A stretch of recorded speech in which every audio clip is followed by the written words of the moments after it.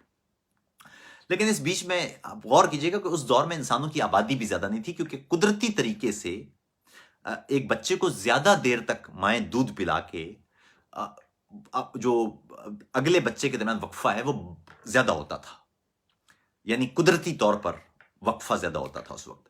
پھر انسان نے دالیں وغیرہ کھانا شروع کی ہیں تھوڑی تھوڑی، تو اس کو یہ پتا چلا کہ یہ جو گیہوں ہے یہ اگائی جا سکتی ہے۔ تو جو 10,000 سال پہلے کی بات ہے، 11-12,000 سال پہلے کی، اس وقت انسان نے یہ گندم اگانا شروع کیا، اور اس کی وجہ سے یہ گاؤں اور یہ شہر بننا شروع ہوئے۔ اور یہیں پر وہ معاملہ ہے جب انسانی قبائل جب رہا کرتے تھے شکار کے دور میں، تو بہت چھوٹے چھوٹے ہوا کرتے تھے، زیادہ سے زیادہ 100-200 افراد کا ایک قبیلہ ہوا کرتا تھا، اس سے بڑا کوئی قبیلہ ہوتا ہی نہیں تھا، نہ ہو سکتا تھا۔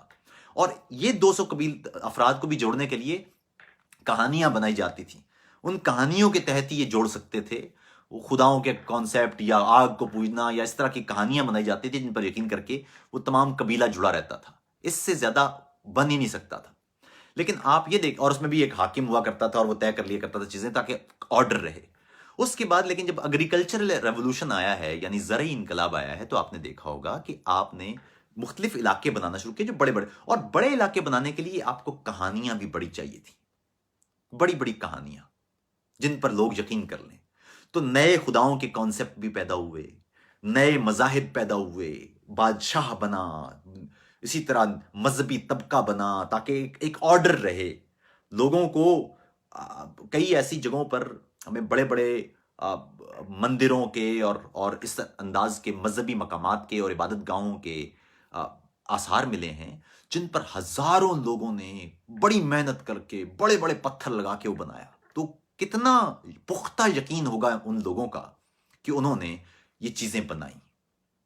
مجھے پرانی اپنی ایک نظم یاد آتی ہے، اس کا نام ہے گستاخ، اور یہ سمجھیے اب آپ، اور اس سے آپ یہ بھی اندازہ لگائیے کہ جو زبانیں ہم تک پہنچی ہیں وہ کتنی اہم ہیں اور کتنی مشکل سے پہنچی ہیں۔ یہ جو بات ہم ایک زبان میں کر رہے ہیں یہ تو بہت ترقی یافتہ زبان ہے، لیکن ابتدا میں اتنے الفاظ نہیں ہوتے تھے زبانوں میں، بہت تھوڑے سے الفاظ ہوتے تھے، بہت تھوڑے سے اظہاریے ہوتے تھے، شکلیں بنائی جاتی تھی، تصویریں بنائی جاتی تھی، ان سے ایک دوسرے کی بات سمجھی جاتی تھی۔ جبین گستاخ پر لکھا ہے میں معتبر ہوں، جبین گستاخ پر لکھا ہے میں معتبر ہوں، میں اپنی فطرت کی اس ودیت کا مارا انسان جسے تجسس پکارتے ہیں، میں اپنے ہونے سے اس کے ہونے کے پیچ و خم میں بھٹک رہا ہوں، مگر میں اس قوم سے نہیں ہوں، مگر میں اس شہر سے نہیں ہوں جہاں پہ رفت شعور کی ہے۔ جبین گستاخ پر لکھا ہے میں معتبر ہوں، میں اپنی فطرت کی اس ودیت کا مارا انسان جسے تجسس پکارتے ہیں، میں اپنے ہونے سے اس کے ہونے کے پیچ و خم میں بھٹک رہا ہوں، مگر میں اس شہر سے نہیں ہوں جہاں پہ رفت شعور کی ہے، جہاں سوالات معتبر ہیں۔ میرا تعلق تو دین فطرت سے ہے جو مجھ کو سوال کرنے، نظر اٹھانے، جہان ذات و ممات کو جستجو بنانے کا معترف ہے، مگر میں اس شہر میں ہوں جس میں شعور فطرت کا راستہ ہی بے رہ روی ہے، جہاں عقائد شعور و معنی کے راستے میں رکاوٹیں ہیں، جہاں پہ شرع سوال کرنے، نظر اٹھانے، جہان ذات و ممات کو جستجو بنانے کو کفر کہتی ہے اور گستاخ مانتی ہے۔ یہ عہد بدقسمتی ہے شاید، یہ عہد بدقسمتی ہے شاید، زباں اسے بھی ہے اب میسر جو حرف و معنی سے بے خبر ہے، جسے زباں کی پیچیدگی کا احساس تک نہیں ہے۔ یہ لفظ تو ارتقا کی رہ پر ہر ایک منزل پہ ہم قدم تھے، سمیری تہذیب سے بھی پہلے، ہر ایک مروج زباں کی تعویل سے بھی پہلے، ہر ایک عقیدہ ہاؤ ہو سے قرآن و انجیل سے بھی پہلے، کہ جب تصور فقط تصاویر بن رہے تھے، مگر یہ اشکال اصل میں لفظ تھیں جو ہم سے ہزاروں صدیوں کے فاصلے پر بھی گفتگو ہیں۔ یہ عہد بدقسمتی ہے شاید کہ اب تصاویر بھی گناہ ہے۔ میں سوچتا ہوں یہی شہر اگر تب بھی ہوتا، اگر یہی شہر تب بھی ہوتا، یہی عقائد وہاں بھی ہوتے، تو آج تاریخ گونگی ہوتی۔ سو پہلا تصویر ساز انسان، وہ ایک مصور، وہ ایک گستاخ، ہر خدا سے، ہر ایک مذہب، ہر ایک جملے سے معتبر تھا۔ جبھی نے گستاخ پر لکھا ہے میں معتبر ہوں۔ تو اس انداز سے انسان نے لفظ جوڑنا شروع کیے، شکلیں بنانا شروع کیں، بات کرنا شروع کی، اور رفتہ رفتہ زبانیں بنتی چلی گئیں۔ لیکن سمجھ لیجئے کہ جب علاقے بڑے بنانے کے لیے آپ کو بڑی بڑی کہانیاں بھی چاہیے ہوتی ہیں، ایسی کہانیاں جن پر لوگ ایمان رکھیں، اور اس طرح سے آپ نے دیکھا ہوگا کہ ابتدائی وقتوں میں جو بادشاہ ہوا کرتے تھے وہ اپنے آپ کو خدا بھی کہا کرتے تھے۔ آپ غور کیجئے کہ جتنے بھی پرانے وقتوں میں بادشاہ تھے وہ بیک وقت خدا بھی تھے، وہ اپنے آپ کو خدا بھی قرار دیا کرتے تھے، اور وہی خود ہی مذہب طے کیا کرتے تھے۔ مثال کے طور پر آپ حمورابی کو دیکھیں، حمورابی نے پہلی دفعہ لکھا ہوا دستور بنایا تھا، اور اس حمورابی نے اپنے دستور میں یا قانون میں لکھا ہوا تھا کہ جو بڑے گھروں کا آدمی ہے اس کی یہ ویلیو ہوگی، جو عام آدمی ہے اس کی یہ ویلیو ہوگی، جو غلام ہے اس کی یہ ویلیو ہوگی، اور اس نے فرق کیا ہوا تھا، اور اس نے اوپر لکھا ہوا تھا کہ خدا نے حمورابی کو یہ زمین پر یہ اتارنے کے لیے، یہ قانون اتارنے کے لیے دیا ہے۔ تو وہاں پر اس دور میں ابتدا میں اسی لیے جو بادشاہ ہوا کرتے تھے ان کا خود بخود ایک مقدس منصب بھی ہوتا تھا، تاکہ وہ بنا سکیں، وہ متھ بنا سکیں، وہ کہانیاں بنا سکیں جس پر لوگ یقین کریں۔ اور یہی وجہ تھی کہ اس دور میں قانون اسی انداز کے ہوتے تھے۔ اس دور میں اتنی باریکی سے سزائیں نہیں ہوتی تھی، یا اتنی باریکی سے انصاف نہیں ہوا کرتا، بڑے سخت دور تھا۔ یعنی جو غریب آدمی، ہم یہ سمجھے تھے کہ گندم آئے گی تو لوگ، گندم کے آنے سے انسان کی آبادی بڑھنا شروع ہو گئی۔ اس کی وجہ یہ تھی کہ لوگ گھر پر ہی رہتے تھے، وہیں گندم کی وجہ سے وہ پورا ان کو سال کام کرنا پڑتا تھا، کھیت بنانا، وہاں تک پانی لانا، اور اسی وجہ سے انسانوں کی آبادیوں میں بھی اضافہ ہوتا چلا گیا۔ انسان کو لگا کہ وہ زیادہ محنت کرے گا تو زیادہ گندم آئے گی، زیادہ گندم آئے گی تو حشاش بشاش زندگی گزارے گا، آرام کی زندگی گزارے گا۔ اس نے دیکھا کہ زیادہ اس کے بچے بھی ہو رہے ہیں، جو پہلے اس کو پتہ نہیں تھا، اس کو معلوم بھی نہیں تھا، اور اس کے بچوں میں ایک وقفہ ہو جاتا تھا، لیکن بعد میں اس نے دیکھا کہ وہ وقفہ کم ہوتا چلا گیا ہے، بچے زیادہ ہو رہے ہیں۔ اسے لگا کہ یہ بہت اچھا ہے، زیادہ مدد ہو سکے گی، زیادہ کھیت آئیں گے، زیادہ لوگ کام کریں گے، اور گندم آئے گی۔ وہ یہ اس طرح کرتے کرتے وہ اس جال میں پھنستا چلا گیا۔ اور پھر مصیبت یہ ہے کہ جو پہلے کی زندگی تھی اس کے مقابلے میں گندم جب پیدا ہوئی تو اوپر جو بادشاہ تھا یا جو طاقتور لوگ تھے وہ اس کا محنت اسی طرح چھینتے چلے گئے، اور وہ غریب سے غریب تر اسی طرح سے ہوتا چلا گیا ہے۔ تو اس انداز سے لوگوں نے اپنے آپ کو خدا بنا کے پیش کرنا شروع کیا، بادشاہ اور طاقتور، اور اس انداز سے معاشرے میں ایک خاص نظم یا خاص انتظام لانے کی کوشش کی گئی، اور اپنے جو بڑے لوگ تھے، جو طاقتور لوگ تھے انہوں نے، اور دانشور اس انداز کے لوگ، انہوں نے اپنے جو دوسروں کی محنت ہے اس پر رہنا شروع کیا۔ اس انداز سے ہی یہ معاشرہ چلتا رہا ہے انسانیت کا۔ تو آپ کو یہ سمجھ میں آنا چاہیے، اسی انداز سے ہم آگے بڑھتے چلے گئے ہیں، اور آج تک جو غریب کا یا جو مزدور کا استحصال ہے وہ اسی انداز سے، اور مارکس کی جو تھیری تھی وہ یہی تھی کہ مزدوروں کو، غریبوں کو کس انداز سے ان کا فیئر شیئر دینا چاہیے۔ تو یہ سمجھ لیجیے۔ اب اگلی بات یہ ہے، میں نے گزشتہ روز لکھا تھا جب یہ نیوزی لینڈ میں واقعہ پیش آیا، کرائسٹ چرچ میں ایک دو مسجدوں میں فائرنگ کر کے بہت سارے نمازیوں کو شہید کرنے کا، تو اس وقت میں نے لکھا تھا کہ دنیا میں، اور اس پہ میں پہلے بھی بات کر چکا ہوں، دنیا میں ہمیں معلوم بھی نہیں ہے، ہم نے یہ جملہ سنا ہوگا کہ دہشت گرد کا کوئی مذہب نہیں ہوتا۔ میرے خیال میں یہ بات ٹھیک نہیں ہے۔ دنیا میں جتنی بھی دہشت گردی ہوتی ہے اس کے پیچھے ایک نظریہ ہوتا ہے۔ یہ الگ بات ہے کہ کبھی دہشت گرد اسلام کا نظریہ استعمال کرتا ہے، کبھی دہشت گرد مسیحیت کا نظریہ استعمال کرتا ہے، کبھی دہشت گرد لادینیت کا نظریہ استعمال کرتا ہے، کبھی دہشت گرد مارکسزم کا نظریہ کوئی بھی ہوتا ہے ضرور۔ کل جس نظریے پر قتل کیا گیا نیوزی لینڈ میں لوگوں کو، وہ مسیحیت اور سفید فام نسل پرستی کا ایک نظریہ تھا، جس کے تحت وہاں پر 50 کے قریب انسانوں کو قتل کر دیا گیا، بچوں کو، خواتین بھی تھیں، بوڑھے بھی تھے، بغیر لحاظ کیے۔ تو یہ ایک نظریہ اس کے پیچھے بھی تھا۔ تو نظریہ ہر بار یہ کہہ رہے ہیں نا دہشت گرد کا کوئی مذہب نہیں ہوتا، نہیں، دہشت گرد کا، ہر دہشت گرد کا کوئی نہ کوئی مذہب ضرور ہوتا ہے. یہ ہم کہہ دیتے ہیں کہ جی دہشت گرد کا کوئی مذہب نہیں ہوتا. دہشت گرد کسی نہ کسی نظریے سے ہی طاقت لے کے بڑے اطمینان سے وہ مار سکتا ہے. تشدد پر اطمینان کیسے ہو سکتا ہے؟ آپ جب تشدد کر رہے ہوں اور آپ کو اطمینان ہو کہ میں ٹھیک کام کر رہا ہوں، اس کو مر جانا چاہیے. اسلامک اسٹیٹ کے لوگ جب عزتی خواتین اور بچیوں کو بیچ رہے تھے انہیں ملال نہیں ہو رہا تھا. بوکو حرام کے دہشت گرد جب اسکولوں سے 400 بچیوں کو اغوا کر رہے تھے انہیں کوئی دکھ نہیں ہو رہا تھا. صومالیہ میں الشباب کے دہشت گرد پچھلے ہفتے جب ایک ہوٹل میں گھس کے وہاں لوگوں کو ذبح کر رہے تھے ان کو کوئی دکھ نہیں ہو رہا تھا. وجہ کیا ہے؟ وجہ یہ ہے کہ ان کے نظریے کے مطابق یہ ٹھیک تھا. تو یہ دہشت گرد مختلف نظریات سے، مختلف مذاہب سے اپنی مرضی کی تشریحات کے مطابق وہ خیالیہ گھڑ لیتے ہیں جس کے تحت دوسرے انسان کے خلاف تشدد آسان ہوتا ہے، کوئی دکھ نہیں ہوتا. اچھا، ایک سوال یہ کہ کیا لیکن دہشت گردی کو اسلام سے کیوں جوڑا جاتا ہے؟ یہ ایک بہت ہی خوفناک کام ہے جو ہوتا رہا ہے.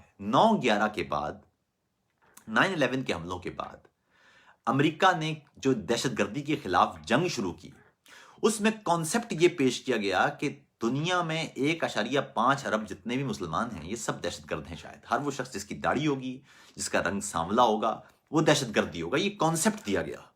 میڈیا بھرپور کردار ادا کرتا رہا ہے اس میں.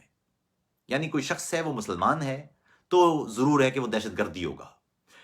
یہ کانسیپٹ اس طرح سے اور میں نے اس سے پہلے بھی کہا تھا پاکستان میں دیکھیے ہم نے کیا کانسیپٹ بنایا تھا دہشت گردی کا. دہشت گرد تو بلوچ بھی تھے، دہشت گرد تو پنجابی بھی تھے، جنوبی پنجاب میں دہشت گردوں کے بڑے بڑے مراکز تھے، سندھ میں دہشت گرد موجود تھے، کشمیر میں موجود تھے. لیکن ہم نے کانسیپٹ یہ بنایا تھا کہ جو دہشت گرد ہوتا ہے وہ ایک پشتون ہوتا ہے. یہ مشرف نے امریکہ سے دیکھ کے یہ کانسیپٹ ہمارے یہاں رکھ دیا تھا. آج بھی دہشت گرد کا کوئی نمونہ پیش کرتے ہیں تو کہتے ہیں جی پشتون ہوگا، وہ پٹھان ہوگا، دہشت گرد ہوگا. یہ کانسیپٹ اس طرح سے میڈیا کے ذریعے بنا دیے جاتے ہیں، ان کا حقیقت سے کوئی تعلق نہیں ہوتا لیکن لوگوں کے دماغوں میں یہ پروپیگنڈا کے ذریعے ڈال دیے جاتے ہیں. دنیا بھر میں بین الاقوامی میڈیا کیا اور دیگر میڈیا کیا، ہر میڈیا نے یہ طے کیا کہ مسلمان کا کانسیپٹ ہوگا کوئی دہشت گرد کا. اس سے نتیجہ یہ نکلا کہ شدت پسندی میں اور اضافہ ہوا.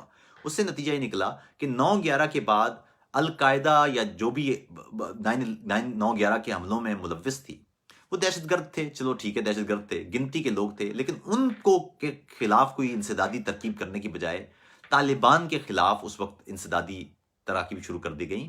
اور پھر وہ جو حملہ تھا وہ شدت پسندی کے خلاف جنگ اور دہشت گردی کے خلاف جنگ، اور پھر اس کی تباہی دیکھی آپ نے. اور شدت پسندی میں کہاں کمی ہوئی؟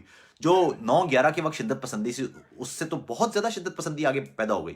تو یہ اسلام کو اس کے ساتھ جوڑنا، خاص طور پر اسلام کو اس طرح، اس کا فائدہ دہشت گردوں کو زیادہ ہوا ہے، باقی تو کسی کو نہیں ہوا. اسی طرح آپ اگر غور کریں تو دیگر مذاہب کے لوگ بھی، اب آپ کچھ عرصے پہلے کی بات ہے، آئرلینڈ میں مسیحیوں یعنی پروٹسٹنٹ مسیحیوں اور کیتھولک مسیحیوں کے درمیان خون کی ہولی جاری رہی ہے. مڈل ایجز میں جائیں تو یہاں پر پروٹسٹنٹس اور کیتھولکس نے ایک دوسرے کو کس طرح سے ذبح کیا ہے. اسی طرح پیچھے چلے جائیں تو یہودیوں نے کس طرح لوگوں کو مارا ہے. اور اس کے بعد پھر یہاں پر جدید معاشرے میں جائیں تو اس طرح جو ہٹلر اور اس طرح کے جو قوم پرست تھے انہوں نے یہودیوں کو کس طرح مارا ہے. تو یہ دنیا میں نسل کی بنیاد پر یا رنگ کی بنیاد پر خود ساختہ طور پر انسانوں میں فرق کر کے انسانوں کو قتل کیا جاتا رہا ہے. تو میں نے کچھ دیر پہلے جب لکھا تھا کہ نفرت خود ایک مذہب ہے، اس پر میں نے ایک وی لاگ پہ بھی بات کی تھی، وہ میں تھوڑی سی بات کرنا چاہوں گا آپ سے، وہ بہت ضروری ہے. اور یہ بات میرے خیال میں زیادہ سے زیادہ آپ تک آپ کی ذمہ داری ہے کہ پہنچائیں.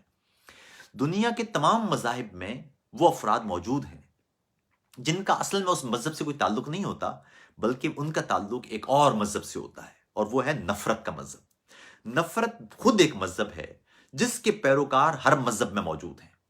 ہندو مت کا کوئی ماننے والا بھی نفرت کا پیروکار ہو سکتا ہے، اسلام کا ماننے والا بھی نفرت کا پیروکار ہو سکتا ہے، مسیحیت کا ماننے والا بھی اصل میں وہ لباس تو اس نے مسیحیت کا پہنا ہوگا لیکن اندر وہ خدا اس کا نفرت والا ہوگا.